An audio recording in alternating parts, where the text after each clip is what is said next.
حضرت علی رضی اللہ عنہ کے 5 حیران کن فیصلے۔ بسم اللہ الرحمن الرحیم۔ محترم ناظرین، السلام علیکم۔ ایک قاضی اور جج کی زندگی میں بسا اوقات ایسے پیچیدہ مقدمے بھی آ جاتے ہیں جن کا حل انتہائی مشکل اور دشوار نظر آتا ہے۔ دراصل اس طرح کے مقدمات اس بات کا فیصلہ بھی کر دیتے ہیں کہ قاضی کن صلاحیتوں کا حامل ہے اور عقل و دانش کے کس بلند رتبے پر فائز ہے۔ آئیے حضرت علی رضی اللہ عنہ کے 5 دلچسپ اور مشکل فیصلوں کو ملاحظہ کیجیے۔ نمبر 1، غلام کون ہے؟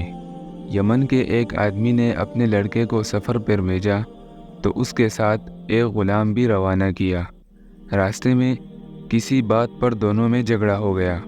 کوفہ پہنچ کر غلام نے دعویٰ کر دیا کہ یہ لڑکا میرا غلام ہے اور میں اس کا آقا ہوں۔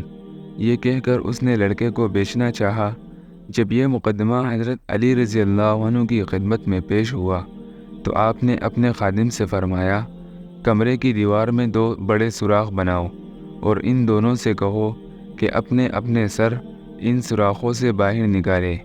جب دونوں نے اپنے سر سوراخوں سے باہر نکال لیے تو حضرت علی رضی اللہ عنہ نے خادم سے فرمایا کہ نبی علیہ السلام کی تلوار لے آؤ۔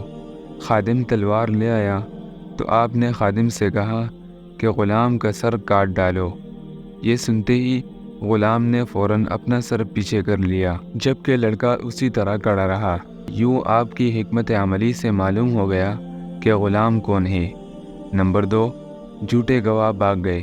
ایک مرتبہ حضرت علی رضی اللہ عنہ کے پاس ایک شخص کو چوری کے الزام میں لایا گیا۔ ساتھ ہی گواہی دینے کے لیے 2 گواہ بھی موجود تھے۔ حضرت علی رضی اللہ عنہ دوسرے کام کی طرف متوجہ ہو گئے۔ پھر آپ نے جھوٹے گواہوں کے بارے میں فرمایا کہ جب میرے پاس جھوٹا گواہ آیا ہے تو میں نے اسے سخت سزا دی ہے۔ کچھ دیر بعد آپ نے ان دونوں گواہوں کو طلب کیا تو معلوم ہوا کہ وہ دونوں جھوٹے گواہ پہلے ہی فرار ہو چکے ہیں، لہٰذا آپ نے ملزم کو بری کر دیا۔ نمبر 3، 17 اونٹ کیسے تقسیم ہوں گے؟ ایک مرتبہ حضرت علی رضی اللہ عنہ کے پاس 3 آدمی آئے اور کہنے لگے کہ ہمارے پاس 17 اونٹ ہیں۔ ایک کا حصہ کل اونٹوں کا آدھا ہے، دوسرے کا حصہ تہائی ہے اور تیسرے کا حصہ سب اونٹوں میں 9 ہے۔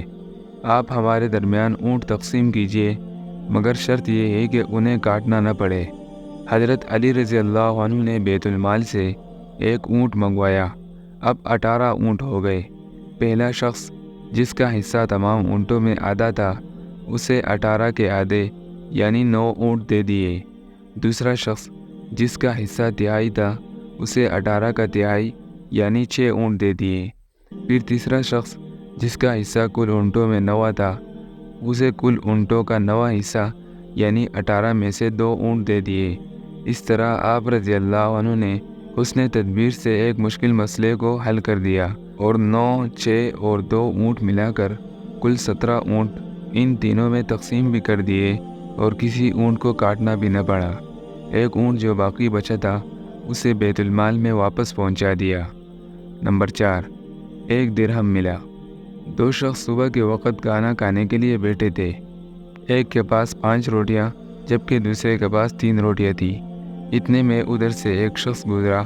ان دونوں نے اس کو بھی اپنے ساتھ بٹھا لیا اور تینوں نے وہ 8 روٹیاں مل کر کھا لیں۔ تیسرے شخص نے جاتے ہوئے 8 درہم ان دونوں کے دیے اور کہا کہ میں نے تمہارے ساتھ جو کھانا کھایا ہے اس کی یہ قیمت ہے، تم اسے آپس میں تقسیم کر لو۔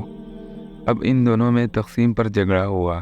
5 روٹیوں والے شخص نے کہا کہ میں 5 درہم لوں گا کہ میری روٹیاں 5 تھیں، اور تم 3 درہم لو کہ تمہاری روٹیاں 3 تھیں۔ دوسرے نے کہا نہیں، رقم آدھی آدھی تقسیم ہوگی۔ دونوں یہ معاملہ لے کر حضرت علی رضی اللہ عنہ کی خدمت میں حاضر ہوئے۔ آپ نے 3 روٹی والے شخص سے فرمایا کہ تمہارا ساتھی جو تمہیں دے رہا ہے اسے قبول کر لو، کیونکہ اس کی روٹیاں زیادہ تھیں۔ وہ کہنے لگا کہ میں صرف انصاف والی بات کو قبول کروں گا۔ آپ نے فرمایا انصاف یہی ہے کہ تم 1 درہم لو اور تمہارا ساتھی 7 درہم لے۔ اس نے حیرت سے کہا کہ میرے ساتھی نے مجھے 3 درہم دینے چاہے لیکن میں راضی نہیں ہوا۔ آپ نے یہی مشورہ دیا مگر میں نے قبول نہیں کیا، اور اب آپ یہ فرما رہے ہیں کہ انصاف کے طریقے پر میرا حق 1 درہم بنتا ہے۔ آپ مجھے سمجھا دیجئے کہ میرا حق 1 درہم کیسے ہے، پھر میں 1 درہم قبول کر لوں گا۔ آپ رضی اللہ عنہ نے فرمایا کہ 8 روٹیوں کے 24 حصے تم 3 آدمیوں نے کھائے ہیں، یہ پتہ نہیں کہ کس نے کم کھایا اور کس نے زیادہ کھایا، اس لیے یہ سمجھ لو کہ سب نے برابر برابر کھایا ہے، یعنی ہر ایک نے 8 حصے کھائے ہیں۔ تم نے اپنی 3 روٹیوں کے 9 حصوں میں سے 8 حصے کھا لیے، تمہارا 1 حصہ باقی رہا، اور تمہارے ساتھی نے اپنے 5 روٹیوں کے 15 حصوں میں سے 8 حصے کھائے، اس کے 7 حصے باقی رہے۔ تیسرے شخص نے تمہارے روٹیوں میں سے 1 حصہ کھایا اور تمہارے ساتھی کے 7 حصے کھائے۔ اب انصاف کے مطابق تم کو 1 درہم اور تمہارے ساتھی کو 7 درہم ملیں گے۔ تفصیل سننے کے بعد اس جھگڑنے والے شخص کو 1 درہم لینا پڑا۔ نمبر 5، مرحوم کی وصیت۔ ایک شخص نے مرتے وقت اپنے دوست کو 10,000 دیے اور وصیت کی کہ جب تم میرے لڑکے سے ملاقات کرو تو اس میں سے جو چاہو وہ اس کو دے دینا۔